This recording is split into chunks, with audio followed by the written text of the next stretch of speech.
الحمدللہ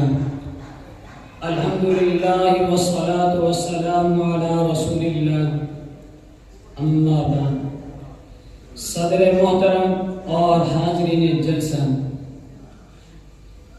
آج میں ایک ایسے عنوان پر بات کرنے کی جسارت کر رہا ہوں جو نہ صرف امت مسلمہ کے قلب کی دھڑکن ہے بلکہ انسانیت کے ضمیر کو بھی جھنجھوڑتا ہے۔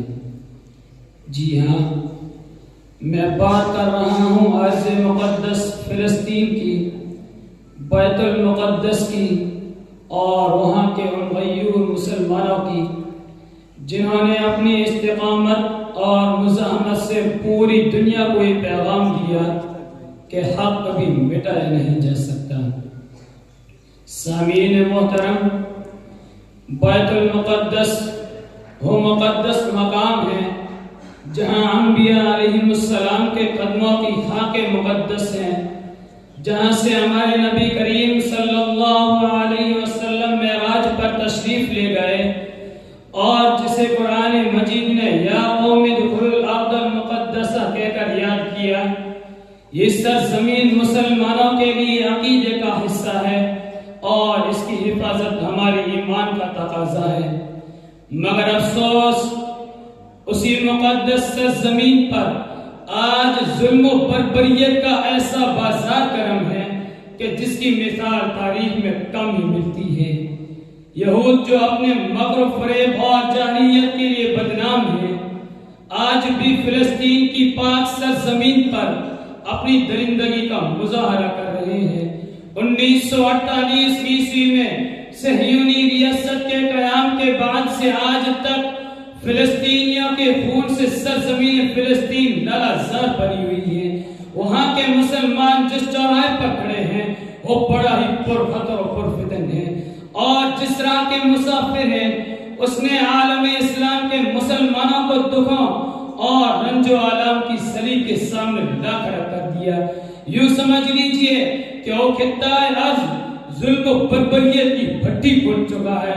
وہاں کے بچوں کی چیخ و پکار، ماں کی غم آشنا و دل سوز صدا، نوجوانوں کی تڑپتی لاشیں، بوڑھوں کی درد بھری آہیں، آگ میں جھلستی صبحیں اور درد و کرم میں ڈوبی شامیں ہمارے جسم کو جھنجھوڑ رہی ہے۔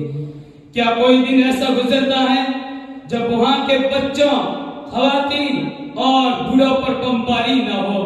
کیا کوئی ایسا لمحہ آتا ہے جب فلسطینیوں کی چیخیں عالمی ضمیر کو جھنجھوڑنے کی کوشش نہ کرتی ہو؟ لیکن افسوس افسوس یہ عالمی ضمیر سویا ہوا ہے اور ظلم کی اس داستان پر خاموش تماشائی بنا ہوا ہے۔ حضرات محترم، اہل فلسطین نے اس ظلم کے سامنے جھکنے کے بجائے مزاحمت کا راستہ اختیار کیا۔ انہوں نے اپنی سرزمین اور اپنی عقیدے کی حفاظت کے لیے قربانیاں پیش کی جو تاریخ کے صفحات پر ہمیشہ سنہرے حروف سے لکھی جائے گی۔ وہاں کے معصوم بچے پتھروں سے ٹینکوں کا مقابلہ کرتے ہیں، مائیں اپنے بیٹوں کی شہادت پر آنسو پوچھتی ہوئی مسکراتی ہیں، اور بوڑھے لوگ اپنے کمزور ٹانگوں کے ساتھ اس عزم کا مظاہرہ کرتے ہیں کہ ہماری زندگی تو گزر جائے گی لیکن بیت المقدس کو آزاد کرانے کی جد و جہد کبھی ختم نہیں ہوگی۔ سامعین، یہ استقامت صرف فلسطینیوں کا نہیں بلکہ پوری امت مسلمہ کے لیے ایک سبق ہے۔ اگر ہم دیکھیں تو ہر قسم کی مادی سہولتوں سے محروم بھی لوگ دنیا کی سب سے بڑی فوجی طاقتوں کے سامنے اپنی ایمانی طاقت کے ساتھ کھڑے ہیں۔ نہ ان کے پاس وسائل ہیں نہ عالمی حمایت، لیکن ان کے دلوں میں ایمان کا وہ نور اور عزم کا وہ پہاڑ ہے جو انہیں ہر طرح کے سازشوں کے مقابلے میں سینہ تان کر کھڑے رہنے کا حوصلہ دیتا ہے۔ یہود جو اپنے مکر و فریب اور جاہلیت کے لیے بدنام ہیں، یہود نے اپنی چالاکی اور مکاری سے زمین کے ہر کونے کو فلسطینیوں کے لیے قید خانہ بنا دیا، ان کے زمینیں چھین لی، ان کے گھر مسمار کر دیے اور انہیں اپنے ہی وطن میں اجنبی بنا دیا۔ مگر ان تمام سازشوں کے باوجود فلسطینی عوام آج بھی اللہ اکبر کا نعرہ بلند کرتے ہیں۔ ان کے شہادہ کا خون اس بات کی گواہی دیتا ہے کہ حق کی خاطر جان دینا زندگی کا سب سے عظیم مقصد ہے۔ سامعین، آج ہم سب کی ذمہ داری ہے کہ ہم اہل فلسطین کے ساتھ کھڑے ہوں، ان کی مزاحمت کو اپنے دعاؤں، اپنے مالی تعاون اور اپنے قلم و زبان کے ذریعے تقویت دیں۔ یاد رکھیں، فلسطین صرف فلسطینیوں کا مسئلہ نہیں بلکہ پوری امت مسلمہ کا مشترکہ مسئلہ ہے۔ اگر آج ہم خاموش رہیں تو کل یہی ظلم ہمارے دروازے پر بھی دستک دے سکتا ہے۔ آخر میں اس عظیم قوم کو سلام پیش کرتا ہوں جو ظلم و ستم کی آندھیوں کے باوجود استقامت کا چراغ روشن کیے ہوئے ہے۔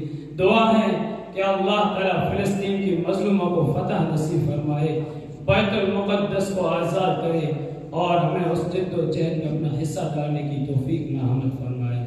آمین۔ Thanks for watching. Don't forget to like, comment, share and subscribe to Al Wahid channel.